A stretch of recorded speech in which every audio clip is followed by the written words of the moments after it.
Diofel Mwanga Kaya. Diofel, C'est moi. vous êtes né à Pointe-Noire au Congo. Vous êtes slammer depuis maintenant plusieurs années, si j'ai bien compris. Et là, par contre, c'est votre premier recueil de poésie, Cœur de poète. Eh oui. Et alors, on a eu l'occasion de parler donc quelques instants avant, je vous disais que c'est un recueil que moi j'ai envie d'entendre, ce qui est certainement dû à votre passé, enfin votre passé présent et futur, j'espère, de slammer. Et vous me disiez justement que c'était la suite d'un projet. Alors dites-moi en plus. Le projet s'appelle Cœur de poète. Initialement, il est né, on avait pour objectif d'en faire un recueil de poèmes, un EP et aussi un spectacle vivant. Oh. On a réussi les spectacles vivants avec des concerts ça et là.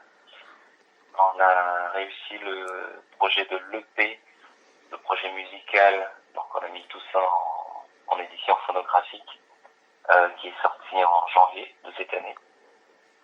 Et il nous manquait plus que le dernier volet du triptyque, c'est-à-dire le recueil de poèmes, dans lequel j'ai mis, comme vous avez pu le dire tout à l'heure aussi, beaucoup de poèmes qui ont en adéquation avec mes valeurs, parce que c'est surtout ça que je voulais mettre en avant, mes valeurs, le respect que j'ai pour les gens, pour les choses, et aussi cette Afrique qui reste avec moi, qui continue de marcher à travers moi, on va dire. Et oui, je vis toujours aussi en Afrique, même en étant loin. Et c'est toutes ces choses-là que j'ai voulu mettre en avant. Et alors c'est vrai que... D'où je viens et où je vais.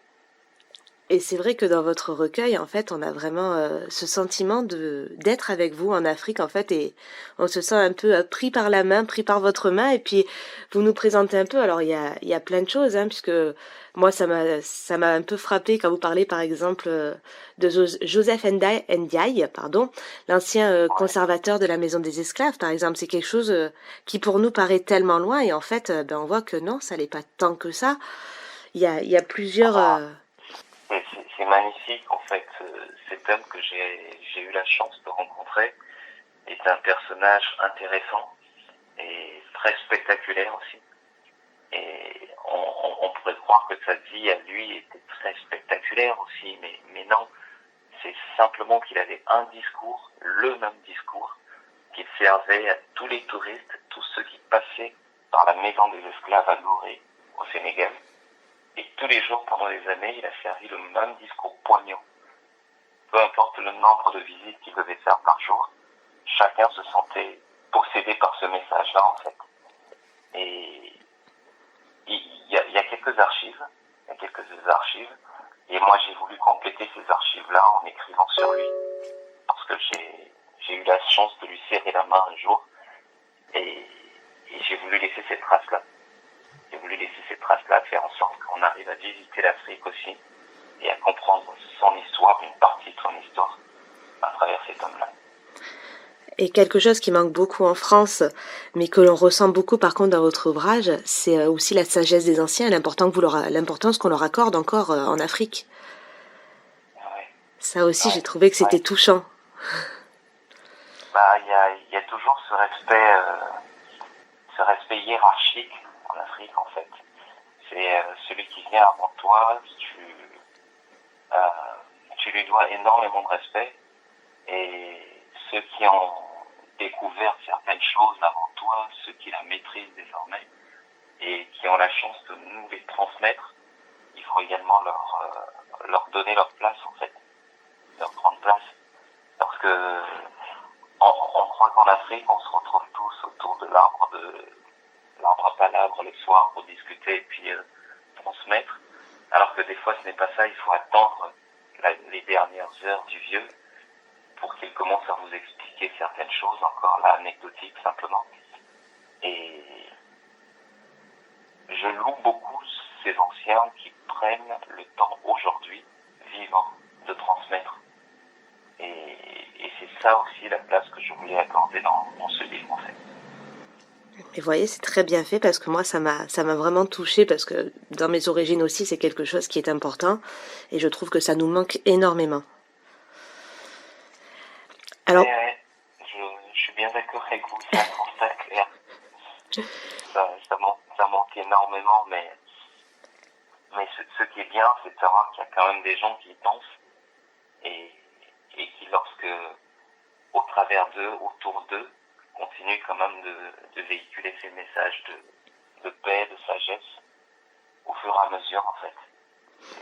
C'est progressif jusqu'à ce qu'il y ait quelqu'un qui décide un jour peut-être de se dire tiens, pourquoi pas remettre ça véritablement en avant. Et notre travail de poète se résume un peu à ça, à continuer à véhiculer ce message-là, ces messages-là, encore et encore, pour que quelque part ils arrivent à se frayer un chemin essentiel en fait. c'est vrai que c'est quelque chose que je trouve vous faites très bien et je crois qu'en plus vous le faites aussi auprès des scolaires. Votre éditrice m'a Oui, dit que vous interveniez aussi dans des écoles. ouais, exactement. Je vais voir euh, les collèges, les lycées, euh, des CM2 aussi, bientôt. Euh, mais en tout cas, aller voir des enfants, c'est génial parce que on découvre des choses suffisamment pures, suffisamment vraies, et, et face à eux, on se libère aussi. Moi, je fais faire des ateliers pour transmettre, mais je reçois aussi. Je reçois beaucoup de bonnes énergies, beaucoup de sens du partage à travers eux et on se cultive ensemble, on va dire. Donc c'est quelque chose que j'aime faire, que je continuerai à faire, tant que je pense que mon message est essentiel et tant que je peux toujours penser que je peux encore apporter à quelqu'un une idée pour écrire, un sens à son écriture et puis une suite aussi à ses rêves, à son envie d'imaginer le monde en fait.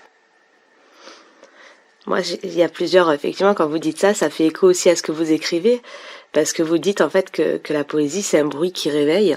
Mais c'est vraiment ça, en fait, vous éveillez les consciences avec vos mots. C'est Tant vraiment. mieux. Mais oui. Mais et puis vos sujets sont très variés parce que vous vous engagez beaucoup, vous parlez de votre foi, vous parlez même de prostitution. Je veux dire, il y a vraiment un panel de sujets abordés dans votre livre qui est énorme. Alors du coup, là où je voulais reprendre, parce que c'est un point qui m'avait beaucoup plu, c'est toute la sorte de leçon de vie que tu nous offres, avec cette idée qu'en fait on est responsable de ce qu'on fait aujourd'hui, mais on peut toujours s'améliorer demain. Et ça, c'est un point qui m'a beaucoup plu aussi dans le livre. Parce que j'estime que chacun a droit au pardon. Déjà au pardon qu'on peut s'accorder à soi-même, qu'on doit s'accorder à soi-même pour pouvoir avancer. Et puis, je veux dire, malgré les épreuves, malgré les difficultés qu'on arrive à rencontrer quand même, je ne dis pas ça parce que j'ai envie de ressembler à un truc de développement personnel, un discours tout fait et tout ça, mais parce que c'est possible en fait.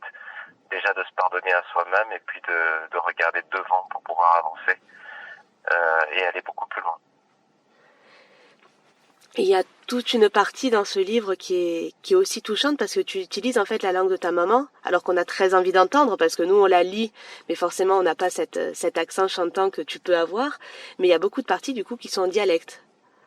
Ouais, ouais. Il y a énormément de parties que j'ai voulu en dialecte parce que déjà pour montrer mes origines, pour valoriser mes origines, mon Congo natal, mais aussi parce que je trouve que la langue de ma mère n'est pas assez mise en avant, alors que c'est quelque chose de beau, c'est une très très belle langue et surtout parce que tu vois quelque part on a tous été bercés par une langue, peu importe qu'elle soit difficile à dire ou pas, on a tous été bercés par une langue et c'est cette langue-là qui est la plus belle des langues parce qu'elle nous a aidé à dormir, elle nous a aidé à apaiser nos esprits, elle nous a aidé à comprendre le monde en fait. Et je dis toujours souvent, je dis toujours lors de mes ateliers, qu'il ne faut jamais se restreindre de dire la langue dans laquelle on est né en fait. Et moi, j'ai voulu mettre celle-là en avant, mettre ma mère à l'honneur, mettre la langue de ma mère à l'honneur, pour ne pas oublier mes racines, mes origines. Alors, est-ce qu'on peut avoir la chance que tu nous dises quelque chose dans ce dialecte, comme ça on entend aussi un petit peu, parce que ton livre, on a vraiment envie de l'entendre en fait. Ouais. Bah ça c'est un peu cette influence slam, voilà. Parce que j'ai beaucoup écrit des textes comme si c'était des chansons et la voix du poète fait en sorte que on retrouve une certaine musicalité dans mes textes et effectivement je suis content de savoir que ça donne envie d'être lu, mais aussi d'être entendu, quoi.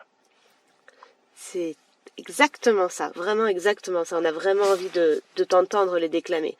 Moi, je vais réclamer un Voilà. CD audio. On aura l'occasion d'avoir quelque chose d'audio. Et comme je te disais, Cœur de poète, c'est vraiment un projet qu'on avait pensé comme un triptyque avec des concerts où on a le temps d'écouter tous ces textes-là. Pas tous malheureusement, mais en tout cas on a la chance d'écouter la majorité de ces textes. Cœur de poète, c'est aussi un projet musical, tu vois, et aussi ce livre qui aujourd'hui va prendre vie. Et comme je le dis dans la préface, on va retrouver ces d'autres lèvres qui vont se mettre à articuler mes chansons. Ça va être magnifique. Et ça sort le 16 décembre, hein, ce livre. Exactement. Le 16 décembre de ce mois, cette année, on est chaud.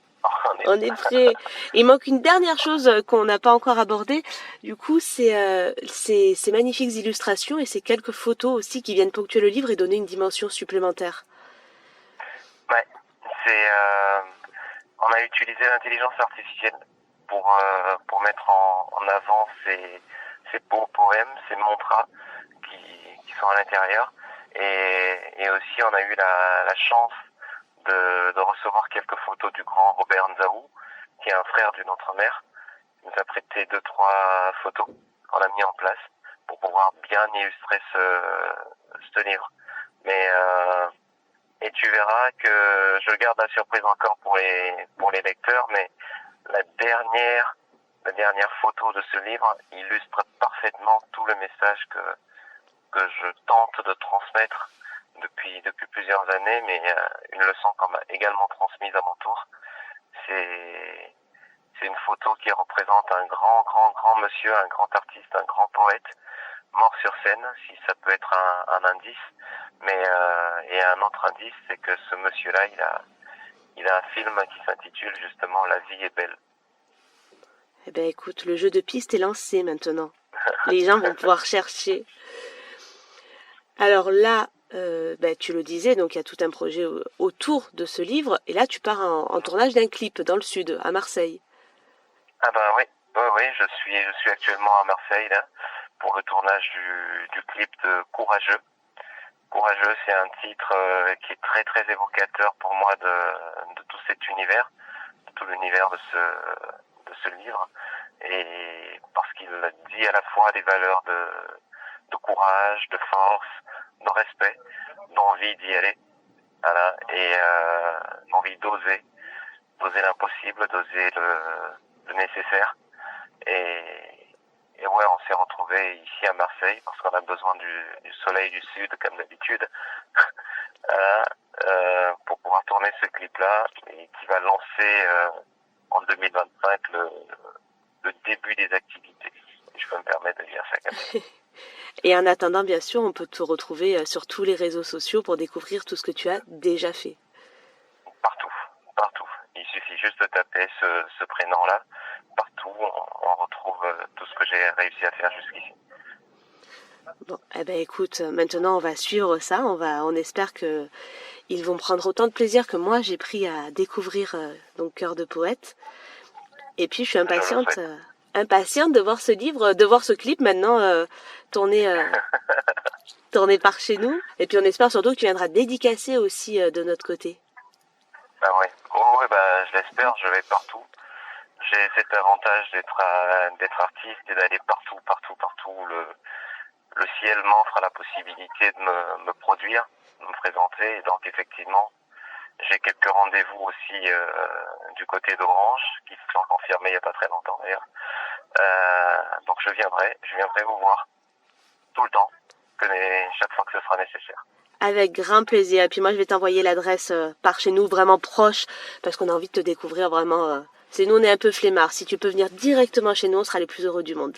Il n'y a pas de souci, il n'y a pas de souci. Je fais de la musique qui sont pour les bonnes oreilles, donc du coup, vous pouvez prendre vos canapés tranquillement, je viens. Magnifique. Merci beaucoup, Diofel, pour ce temps que tu m'as accordé. Et puis en Merci. espérant te voir bientôt de visu. Merci beaucoup à toi en tout cas pour toute ta patience et à très très vite en tout cas.